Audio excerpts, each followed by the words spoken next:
Gopijana Vallabha Girivaradhari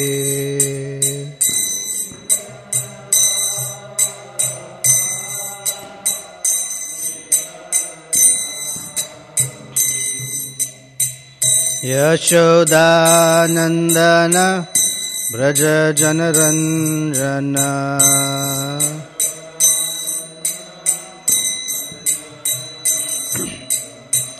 Yamunatira Vanachari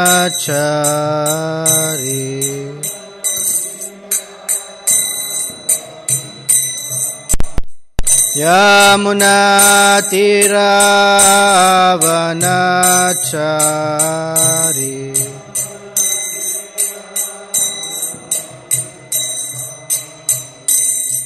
Jai Radha Madhava Kunja Vihari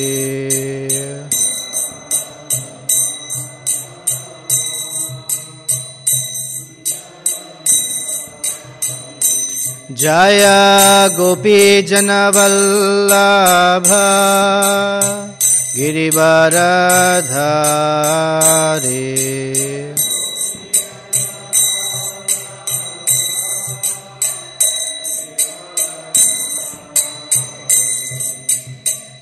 Yashodanandana Braja Janaranjana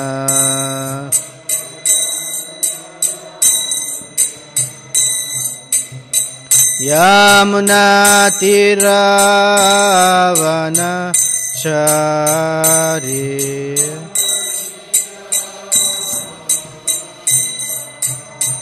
Yamunatira Vanachari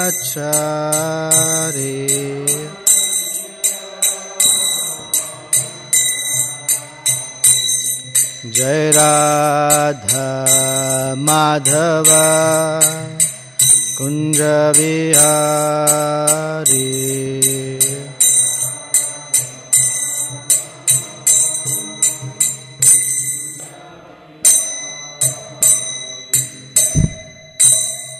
Jayam Vishnupada Paramahamsa Parivrajaka Ashtottara Shata Shri Srimad, His Divine Grace, A.C. Bhaktivedanta Swami, Srila Prabhupada Ki Jai, Ananta Koti Vaishnava Vrinda Ki Jai, Grantraj Srimad Bhagavatam Ki Jai. All glories to the assembled devotees, all glories to the assembled devotees, all glories to Sri Sri Guru and Gauranga. Om Namo Bhagavate Vasudevaya.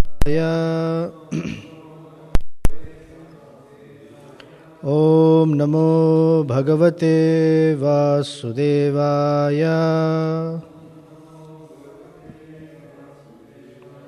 Om Namo Bhagavate Vasudevaya. Grantraj Srimad Bhagavatam, Canto 5, Chapter 3, Rishabhadeva's Appearance, Text 3. The verse is very, very long, so I'm just going to read the English translation. Lord Vishnu appeared before King Nabhi with 4 arms. He was very bright, and he appeared to be the best of all personalities. Around the lower portion of his body, he wore a yellow silken garment. On his chest was the mark of Srivatsa, which always displays beauty. He carried a conch shell, lotus flower, disc and club, and he wore a garland of forest flowers and the Kaustuba gem. He was beautifully decorated with a helmet, earrings, bangles, belt, pearl necklace, armlets, ankle bells, and other bodily ornaments bedecked with radiant jewels. Seeing the Lord present before them, King Nabhi and his priests and associates felt just like poor people who have suddenly attained great riches. They received the Lord and respectfully bent their heads and offered him things in worship. Purport. It is distinctly mentioned here that the Supreme Personality of Godhead did not appear as an ordinary human being. He appeared before King Nabhi and his associates as the best of all personalities, Purushottama. As stated in the Vedas, Nityo Nityanam Chetana Chetananam, the Supreme Personality of Godhead is also a living being, but he is the Supreme Living Being. In Bhagavad Gita, chapter 7, text 7, Lord Krishna himself says, Mattaha paratanam nanyat kintidashti dhananjaya. O conqueror of wealth, Arjuna, there is no truth superior to me. No one is more attractive or more authoritative than Lord Krishna. That is one of the differences between God and an ordinary living being.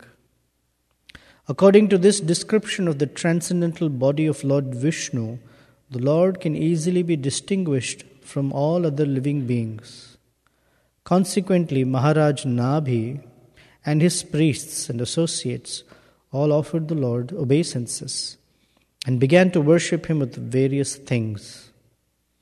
As stated in Bhagavad Gita, chapter 6, text 22, Yam labdhva chaparam labham manyate nadhikam tataha. That is, upon gaining this, one thinks that there is no greater gain. When one realizes God and sees the Lord face to face, one certainly thinks that he has gained the best of all things. Rasopasya param drishtva nivartate. When one experiences a higher taste, his consciousness is fixed. After seeing the Supreme Personality of Godhead, one ceases to be attracted by anything material. Excuse me. One then remains steady in his worship of the Supreme Personality of Godhead. Om Ajnana Timirandhasya Gyananjana Salakaya Chaksur Unmilitam Yena Tasmai Shri Gurave Namaha Shri Chaitanya Manobhishtam Sthapitam Yena Bhutale Swayam Rupa Kadamahyam Dadati Swapadantikam Vancha Kalpatarubhyascha Kripa Sindhubhya Evacha Patitanam Pavanebhyo Vaishnavebhyo Namo Namaha Jai Shri Krishna Chaitanya Prabhu Nityananda Shri Advaita Gadadhar Shrivasadi Gaura Bhakta Vrinda Hare Krishna Krishna Krishna Hare Hare Hare Rama Rama Rama Hare Hare.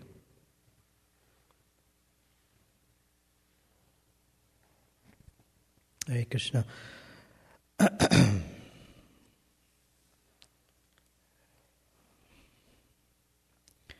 So the story or the pastime is continuing.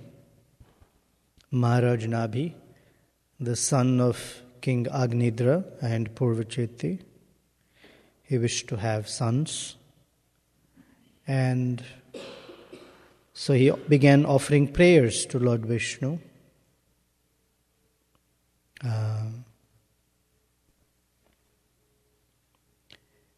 With a particular purpose.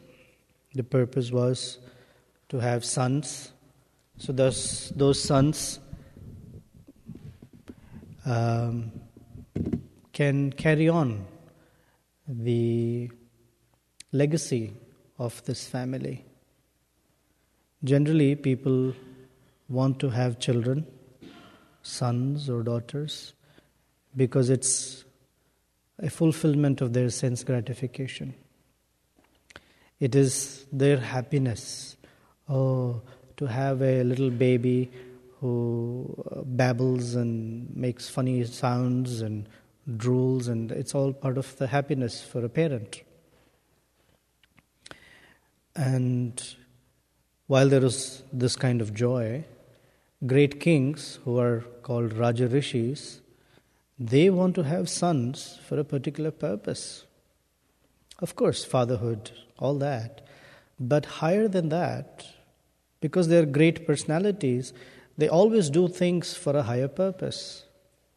The higher purpose is to make sure that the legacy continues. To make sure that the great values of tradition that they have received from their forefathers is not wasted.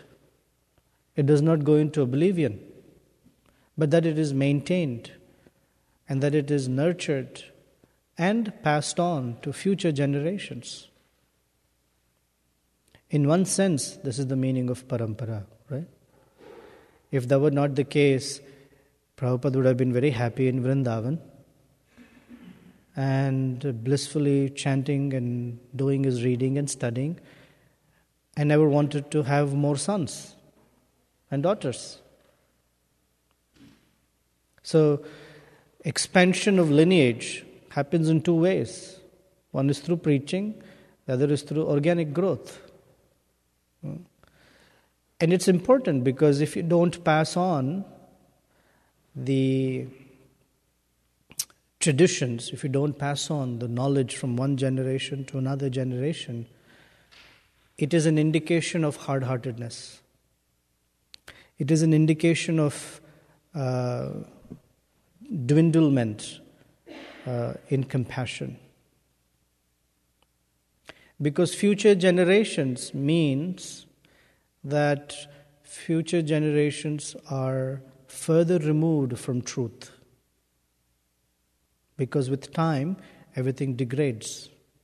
Time causes distance between a living entity's consciousness and truth. Therefore, Krishna's system is that time is cyclical, so that there is within it an adjustment, that Satya Yuga comes back. And if great personalities don't move their generation forward, then the next generation will suffer terribly. What's the greatest suffering? Forgetfulness of Krishna. So it's very important for these kings to have very qualified sons. Naturally, for Maharaj Nabhi and Meru Devi, the personality of Godhead will appear. So that's why they are doing these sacrifices. They're being very austere in wanting children. It's not like ordinary people being austere for having children, which is part of being a human being, but that's, we know, ahara nidra bhayamaithunam cha samanya vetat parshubhir naranam. So having children, just for the sake of having children, Prabhupada would say that's like having children like cats and dogs. I mean, that happens even if one doesn't want it, because it's just natural in that sense. But there is a higher purpose. So those who are cultivating Krishna consciousness in the lineage of wonderful parampara that we have, there is a higher purpose for having children. There's a higher purpose for preaching. This is for the next generations. And Maharaj Nabhi's sacrifice was such that the personality of Godhead appeared. And he appeared, and he is very distinguished. We say distinguished guests. He is the most distinguished. This is the problem with the impersonalists. There is no distinction between the Supreme and the living entities. Everything is homogenized. But from Bhagavatam we understand that the personality of Godhead is the most distinguished personality. Among all living beings, he is the most distinguished personality, Nityo Nityanam. And his distinction is on all levels. His body is much distinguished from the bodies of all other living entities. However, the residents of Vaikuntha have very similar bodily features. They also wear yellow silken garments. They also wear armlets, bangles, helmets, earrings. Yet, the Supreme Personality among those living entities is yet even more distinguished. That he has the mark of Srivatsa on his chest. It's a little tuft of hair that is symbolic or indicative of the residence of Lakshmi Devi, or the goddess of fortune in his heart. Therefore he is called Srinivasa. In South India, every other person is called Srinivas. Every third person is called Srinivas. Why? Because every second person is called Venkatesh. Everyone has literally either Srinivas or Venkatesh. Somehow or the other, whether it is a man or a woman, they will have Venkata in their name. Or Srinivasa. It's just so Srinivasa. Nivasa means the place of residence. Srinivasa means one who has given Shri, the goddess of fortune, residence on his chest or in his heart. Shri is the mark of Srivatsa, very distinguished, and peacock feathers.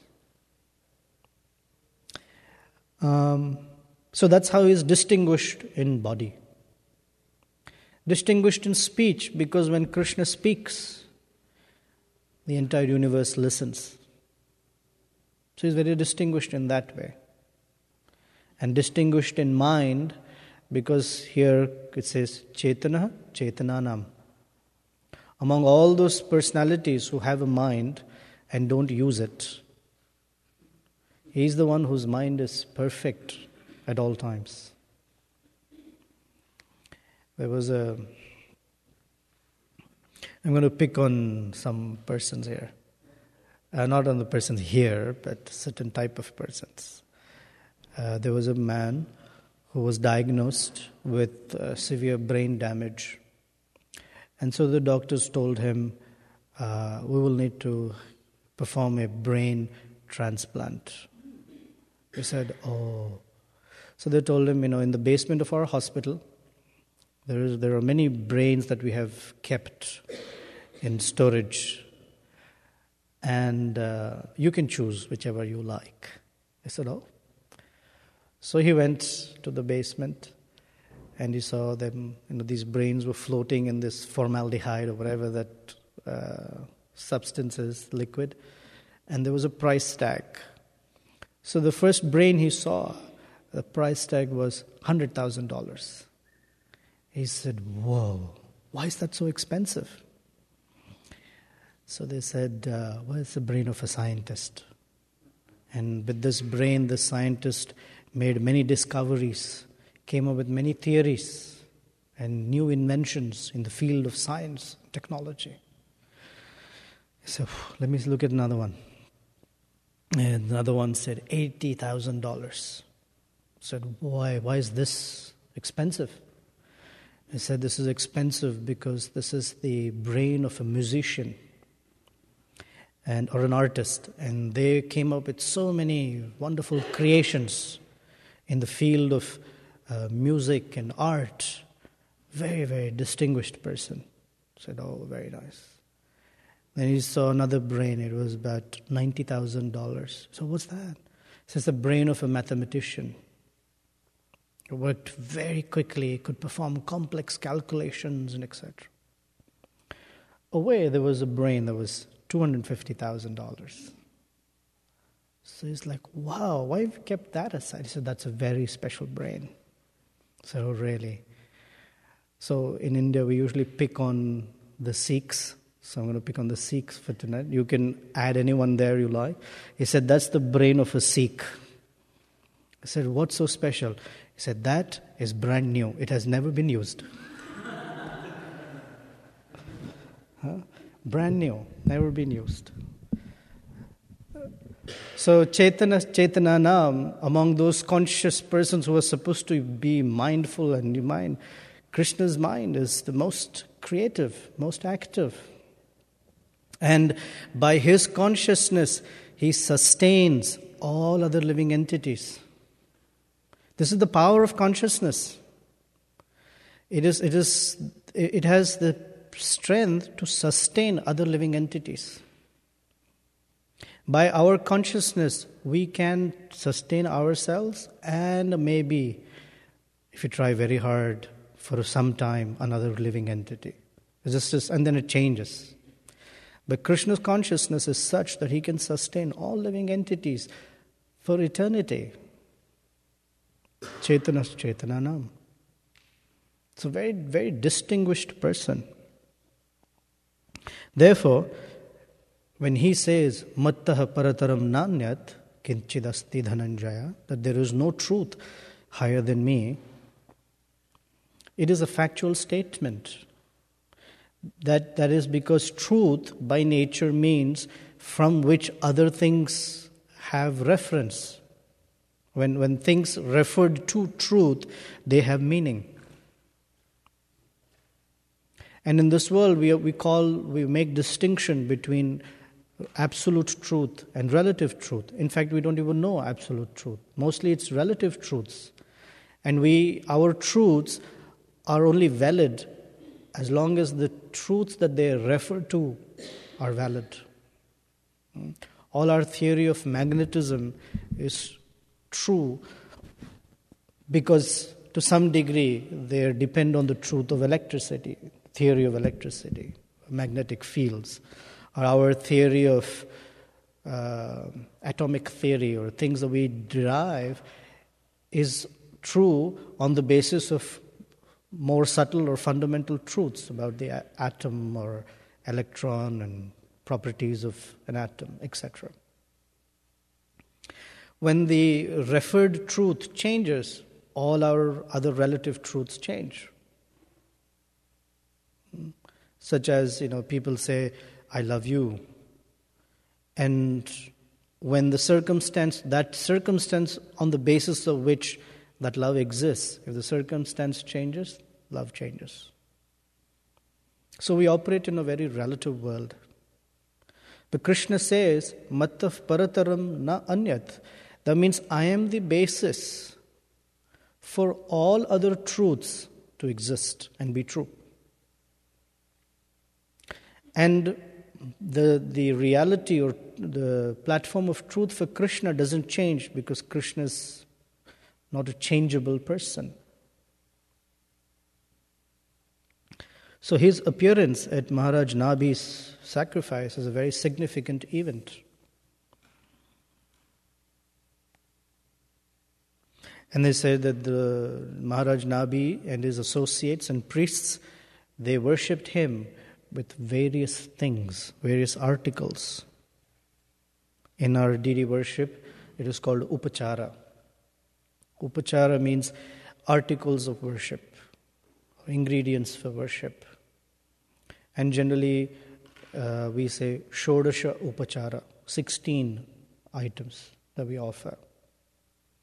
It includes a whole list of incense, lamp, water, flowers, sandalwood paste, other fragrances, madhuparka, something to eat, naivedya, etc.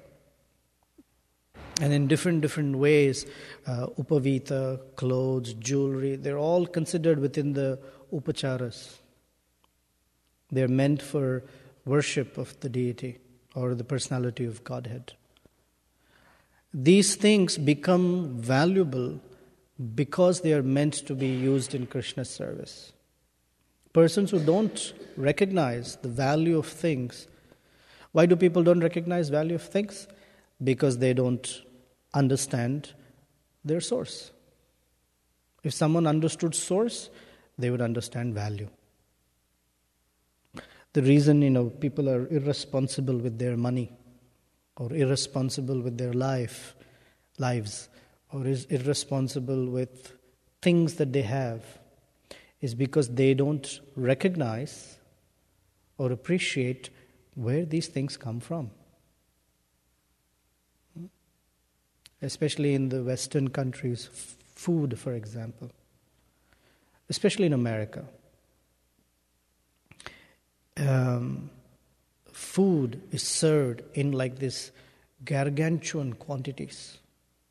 Small is this big, medium is this big, and large is like that.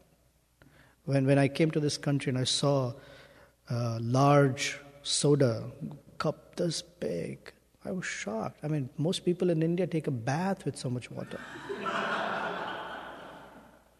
It's humongous. And then they ask you with a smile, would you like to supersize it? and a bucket of KFC, whatever. This is so big. And they eat about 50% of it. And the other 50% is thrown away, is discarded. You go to a restaurant and they ask for burger, fries, and this comes and it's such a big platter. What a family eats. One fellow is eating. And that too, eats something, oh, I don't like it. And it's thrown away. Because the sense of how it comes or where it comes from is not fully clear.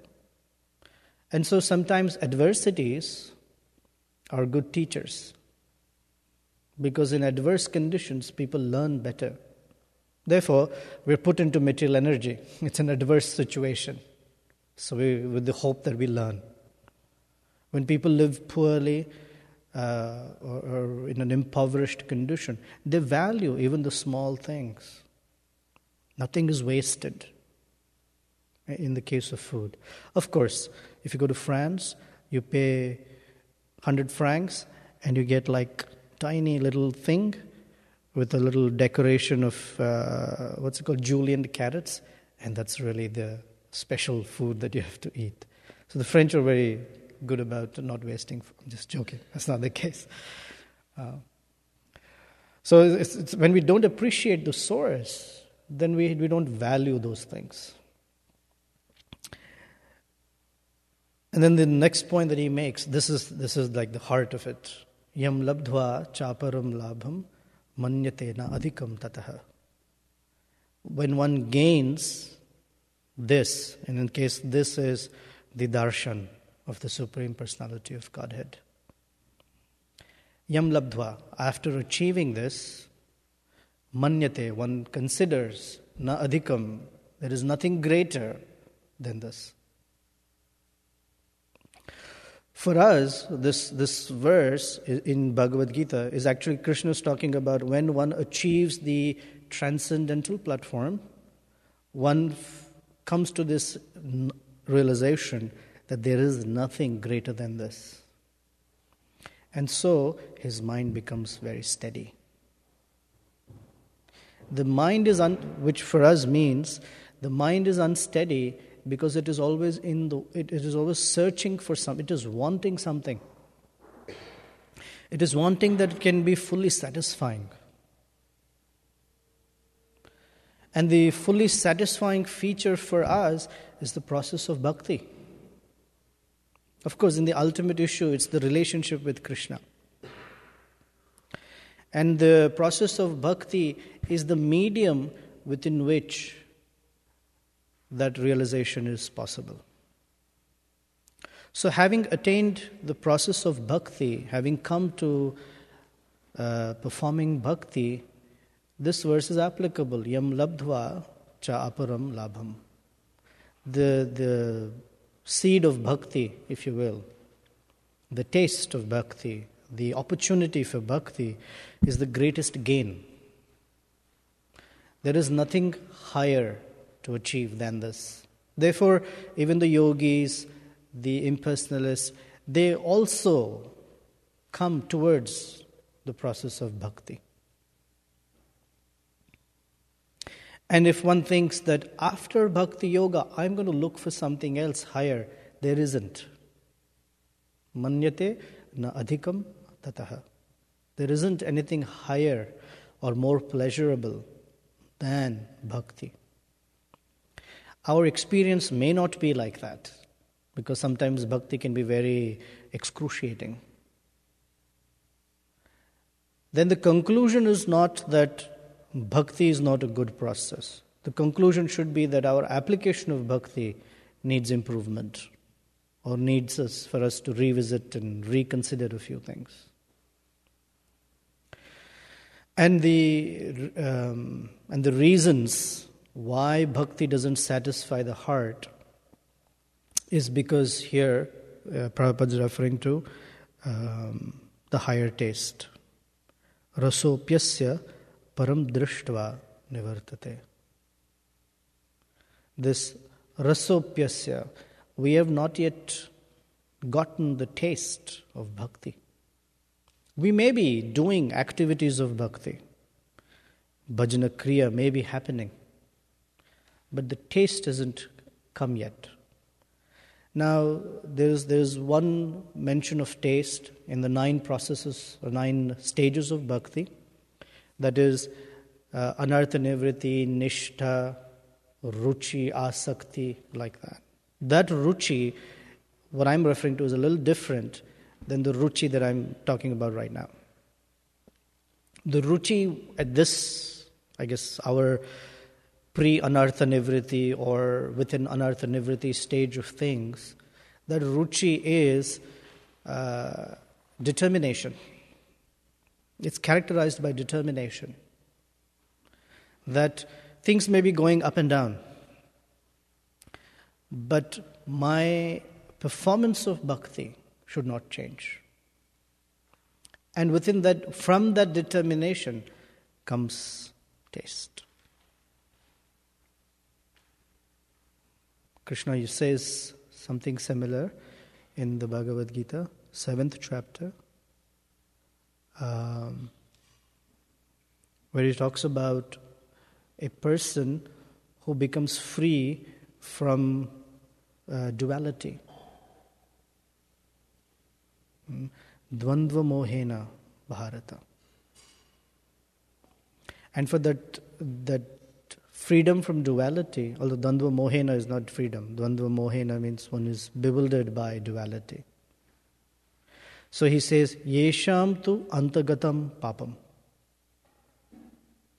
That until and unless we've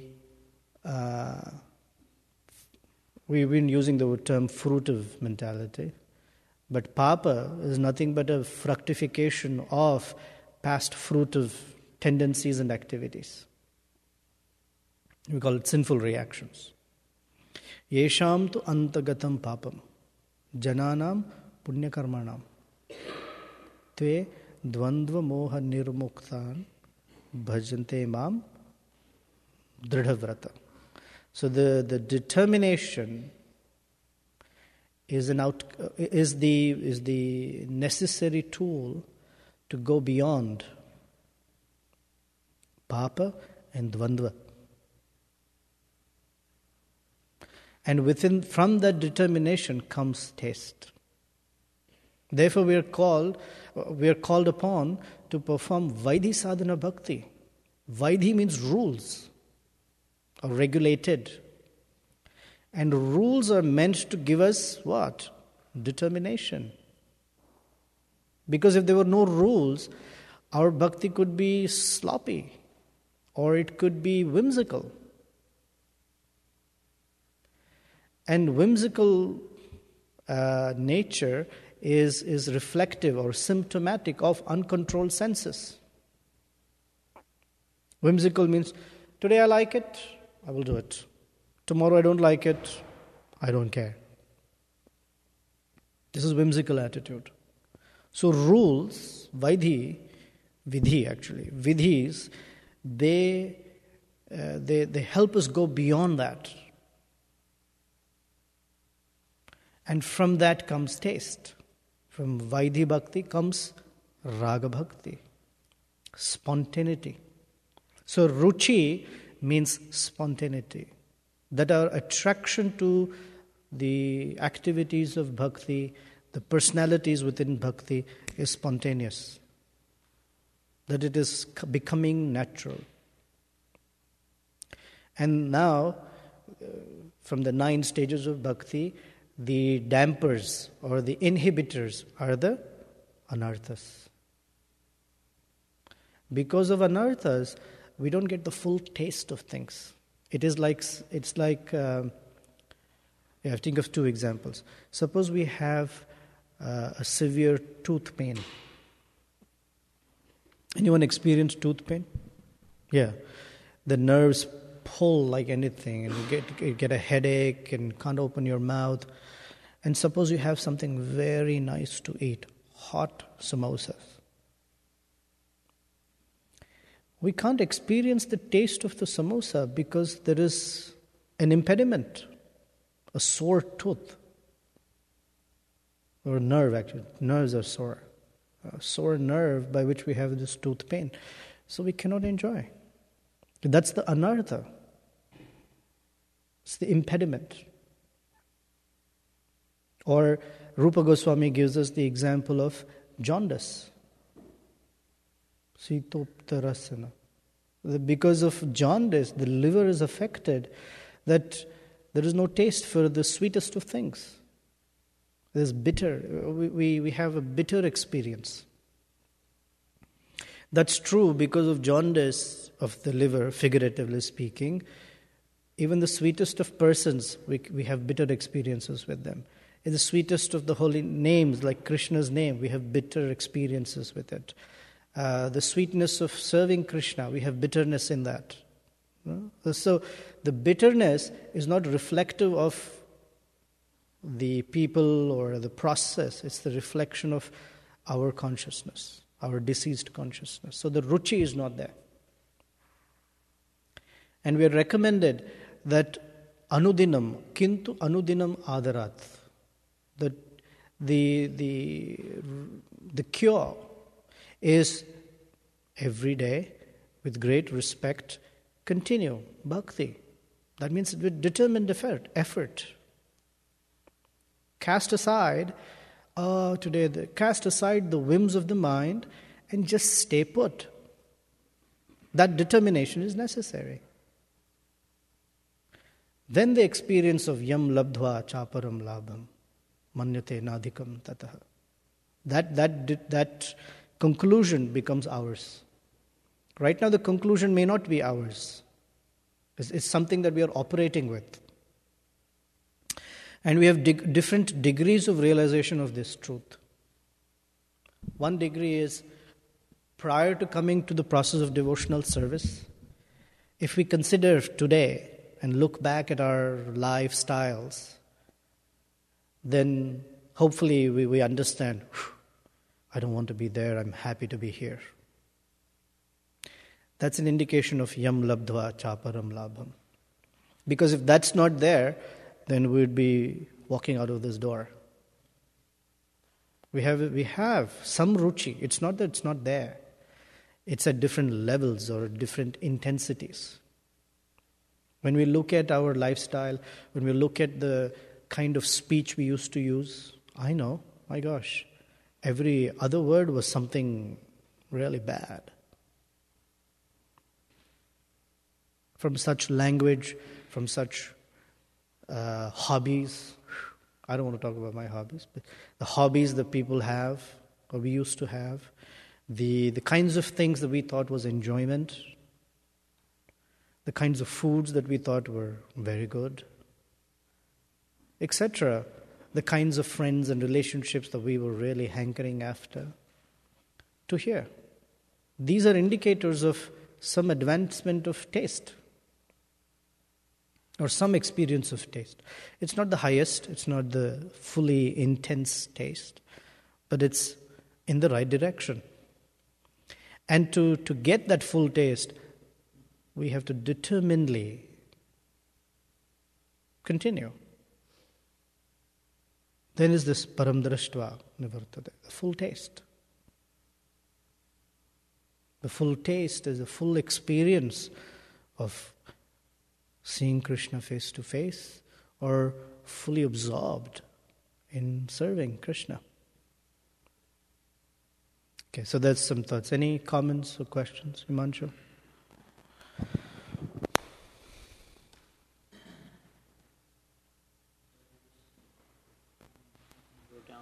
Are you texting me the question? Yeah. I just wanted to find something I wrote down. Oh. So, thank you so much for your class. It really was very helpful for me. You were mentioning at the beginning of class that in time, that due to the time factor, the consciousness is separated from truth. And then you were talking about determination in under your class. And so I was thinking how remembrance is a very strong tool for a sadhaka. If you can simply remember, who am I, what's my relationship with this devotee or the devotees, and what's my intent in being here. Remembrance is meant to counteract the influence of time. Right. So I was wondering if you could speak a little bit about the relationship between remembrance and determination, and how also there's intensity of remembrance, which will probably affect the intensity of our determination.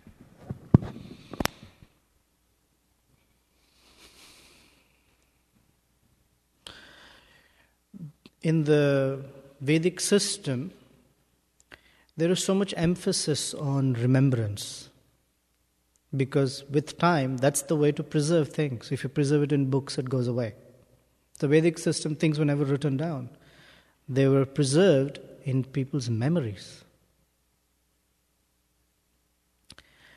And each person who received truth or knowledge, their lifestyle was very important, because their lifestyle was, or determined, their lifestyle made sure that the remembrance stayed.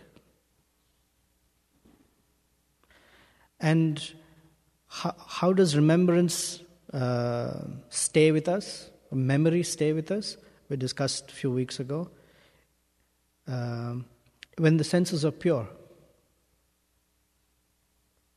When the senses are impure, memory fades because of bodily conception of life. Impure means constantly going or absorbed in the objects of senses.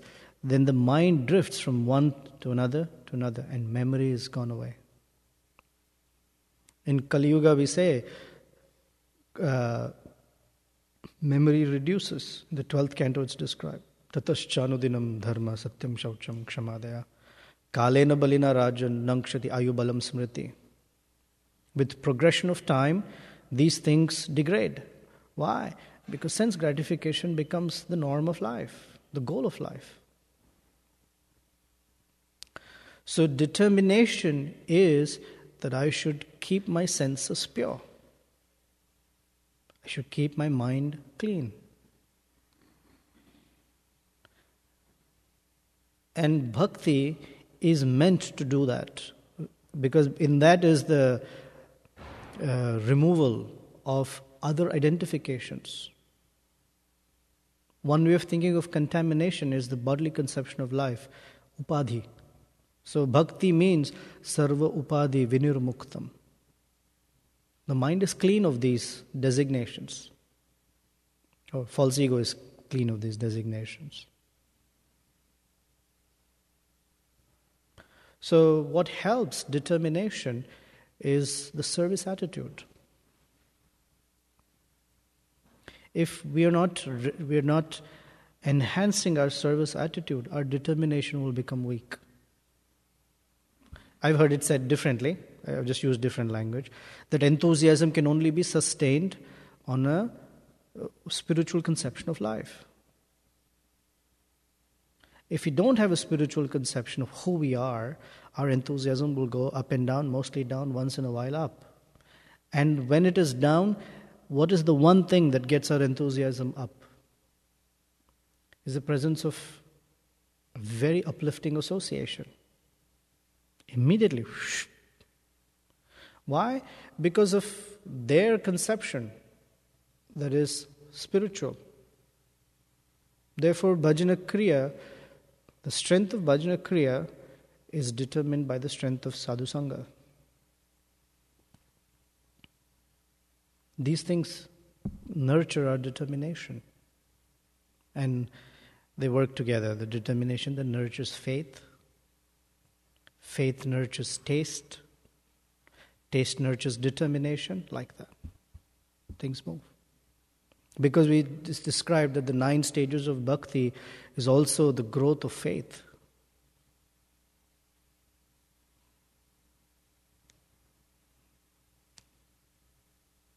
Okay, anyone else? Oh, sorry, Asha, I can't see your hand. It's right behind Himanshu's head. His head's too big. I'm kidding. I'm kidding. Your hand?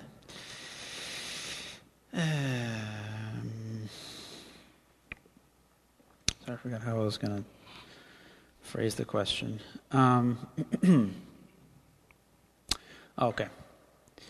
So you were mentioning this, specifically you were quoting from Nectar of Instruction, the Adarat point, if there's like a reverence or the honor, the respect that we give to the devotional activities, it raises us to a higher platform of pleasurable experience with those things, so we get a taste from that. I'm not saying what you said exactly, I'm just regurgitating it the way that I was able to process it. So, in interactions with devotees, also it's meant to have that, like an overall sense of respect that gives us a higher taste for devotee association than association outside of devotees. Also, nectar of instruction, Krishneti yasya giritam manasadriyata. Even a person who's just chanting Hare Krishna, no special qualities there. We're supposed to have honor for them. So one thing that I thought of was like a contradiction, kind of, in how to apply this particular point. Like in the International Society for Krishna Consciousness, there's, spiritual master A, B, C, D, E, F to Z, and then there's groups, this, that, and we're all being connected to Srila Prabhupada through different persons and different sort of smaller groups than the larger group of the International Society of all devotees. Somebody has a spiritual master and they're hearing from him only, etc., especially at the beginning of our Krishna consciousness. But to be able to actually experience the happiness of the environment, we have to be able to really connect with the devotees who are around us. I might be living in, Timbuktu, whatever it is, and I'm the only disciple of such and such spiritual master. So, I have to still be able to feel connected with the devotees around me. So, how does that happen while at the same time one is, quote-unquote, protected or hearing from one source kind of thing? Because I see the other thing happens naturally, kind of. The self-destructive sort of group mentality thing that we don't know how to relate to other people who aren't fitting like a certain, in that particular line of devotional, presentation or something, because it seems important, because things can change, we can have to go somewhere else, or we'll end up having to do services with other devotees or whatever. We need to be able to tap into the whole program. It seems like that's all we really have at the beginning anyway. Or that's one of the main things.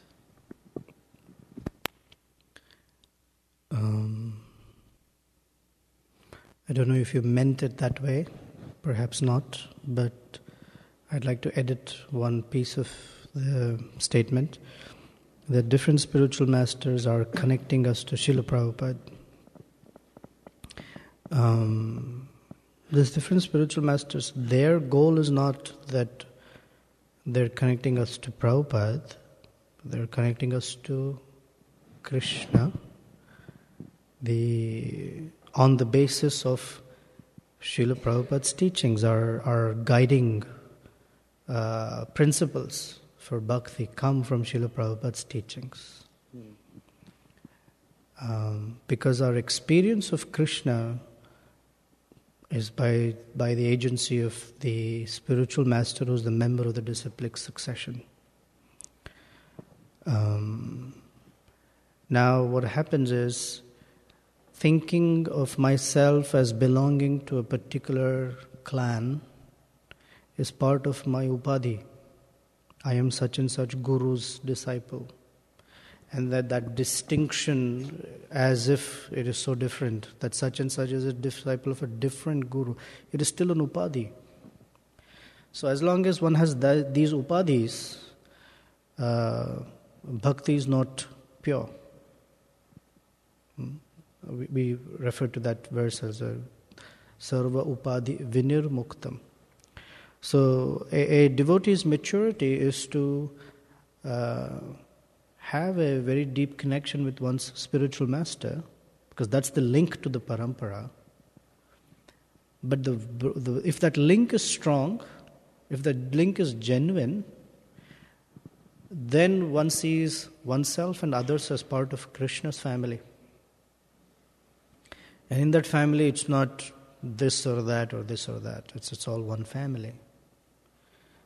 But if the link is not genuine or strong or pure or however, then one sees it in a clannish way. And then that brings friction.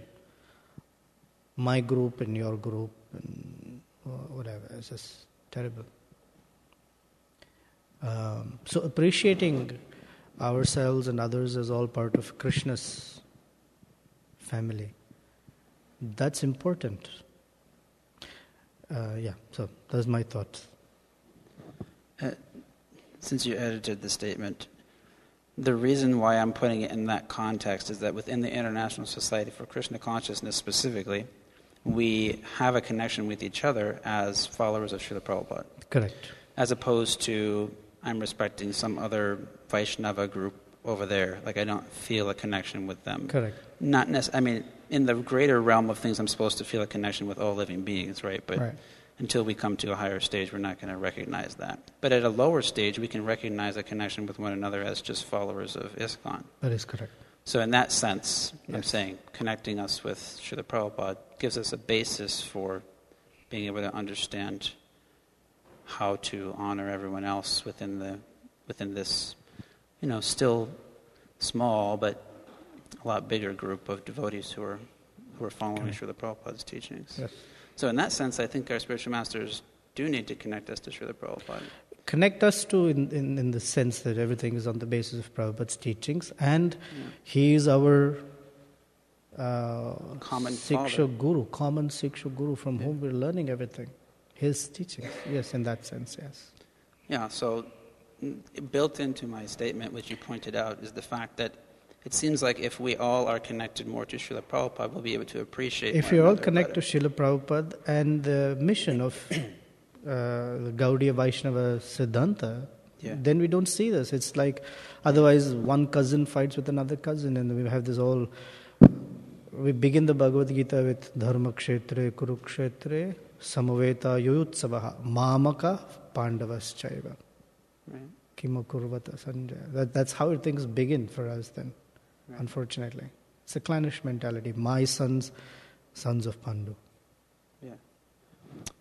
So my question was, how do we be sheltered by our particular preceptors at the same time connecting with the larger family of devotees with whom we're associated? And I answered it as, one should have the proper conception, one should hear the proper conceptions, that we are part of Krishna's family, we're part of, in this context, Srila Prabhupada's family within ISKCON, and we can have different personalities taking diksha from different personalities, and that's totally fine. In fact, that's nice.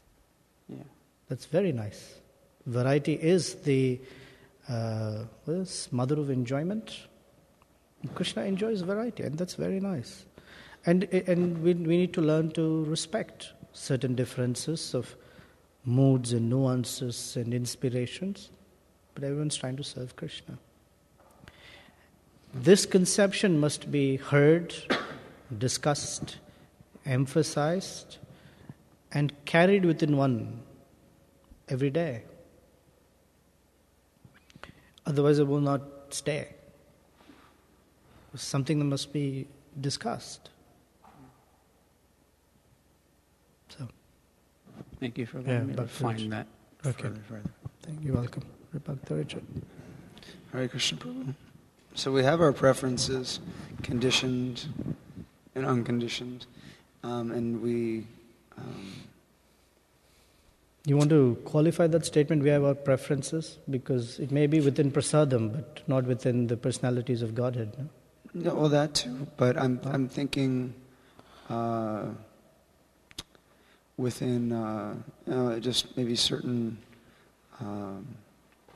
practices that we enjoy more, and so that can lead to people hanging out, and because they like to read Bhagavatam together, or someone else likes to read Bhagavad Gita together, or make samosas together, whatever.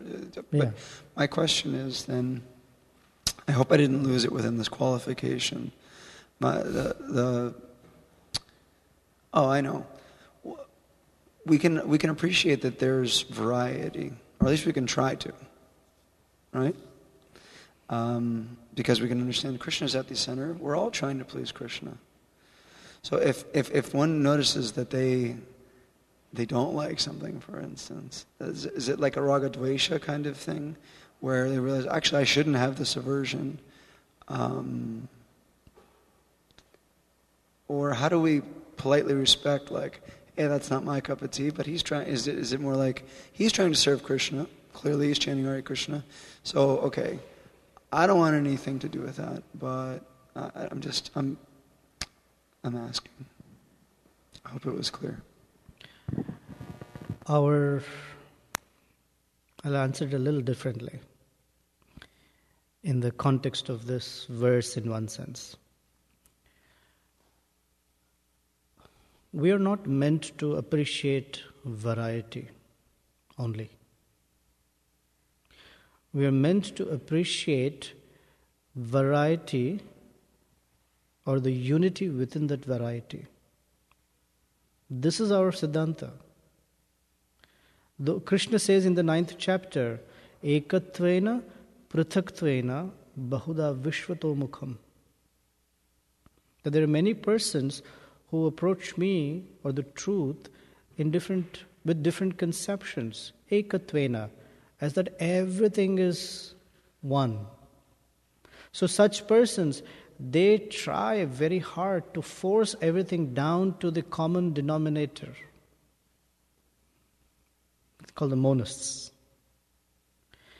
Prithaktvena, there are others who cannot see the oneness and they only see variety, and then in that variety they have to make distinctions with this versus that, and the demigods and my demigod and your daddy, my daddy is different from, like that. So our Siddhanta is that we appreciate the oneness within the variety simultaneously. Oneness and variety simultaneously. When we can do that, then there is an appreciation for everything and everyone. Respect for where each person is, what they are doing, and how they are feeling inspired. If that simultaneous oneness and difference conception is not clear or not mature, then things get a little fuzzy from there on.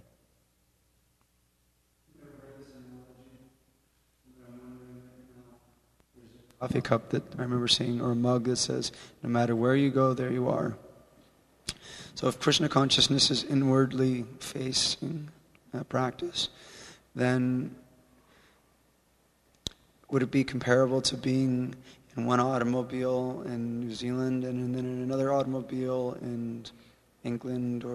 So you're always there, but you're in a different automobile, your surroundings are different. So there's the variety, but it's always your experience that you're having. Well, our experience can also be different. I think the oneness and difference conception is in reference to Nityo Nityanam, Chaitanas Chaitananam, that everything is sourced from Krishna. He is the one unique source of all this variety. He is the one unique inspirer of all this variety. And so variety has its substance or has its adhara, foundation in him.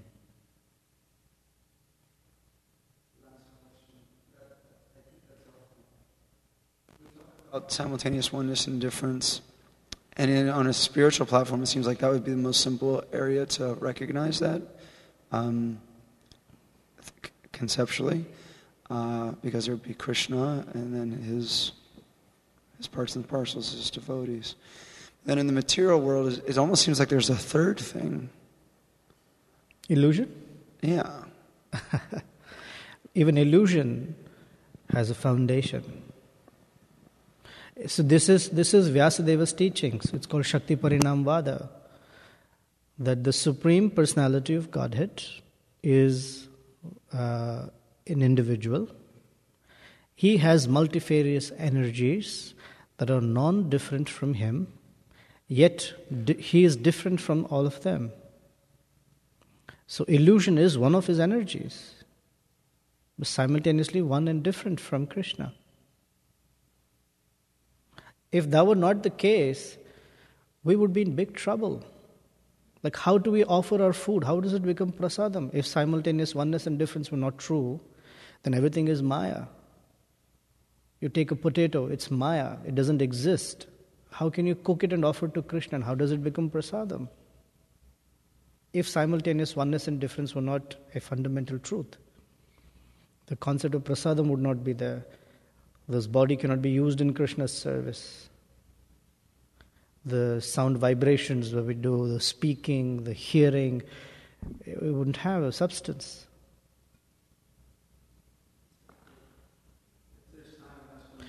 Maybe you and I can have a separate conversation. It's 8:30 and I'd like to end. Okay?